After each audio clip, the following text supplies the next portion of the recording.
Qualcosa si muove nel campo della formazione professionale, saranno infatti pubblicati venerdì prossimo 2 avvisi. A comunicarlo è l'assessore alla formazione professionale Mariella Lobello. L'avviso 1 metterà a disposizione 155 milioni di euro per consentire agli enti di avviare i nuovi corsi, mentre l'avviso 2 riguarderà la seconda, la terza e la quarta annualità dei corsi per l'obbligo di istruzione.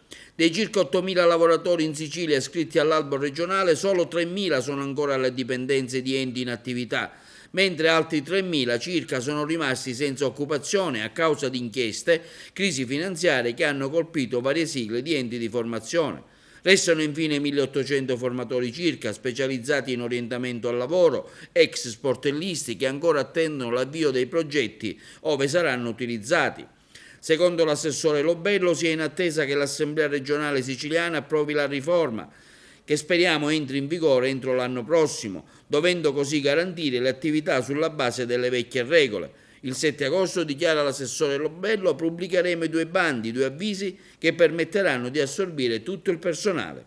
Novità anche nel settore dell'istruzione. L'assessore Lobello lancia la nuova anagrafe edilizia scolastica, una piattaforma informatica per monitoraggio costante.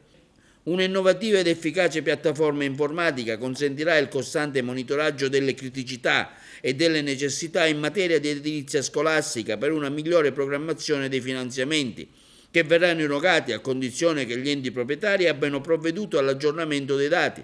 E questo è uno degli obiettivi raggiunti dall'assessorato regionale all'istruzione e formazione professionale, guidato da Mariella Lobello.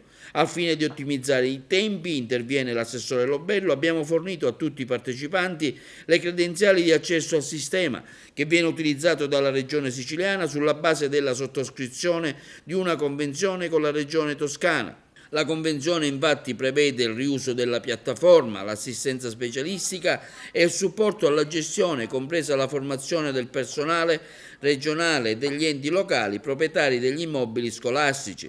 Il sistema, continua l'assessore Lobello, già attivato con il caricamento dei dati fermi al 2008, prevede una fase di aggiornamento che si concluderà il 31 dicembre 2015.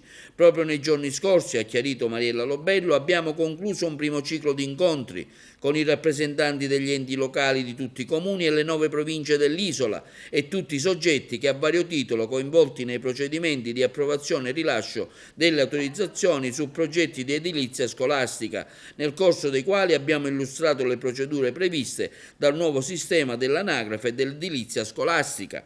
Un successivo ciclo di incontri saranno previsti tra la fine di settembre e i primi di ottobre, ha concluso l'assessore, e servirà a verificare lo stato di attuazione dell'aggiornamento dei dati e dare risoluzione a eventuali casi particolari che saranno prospettati dagli enti locali.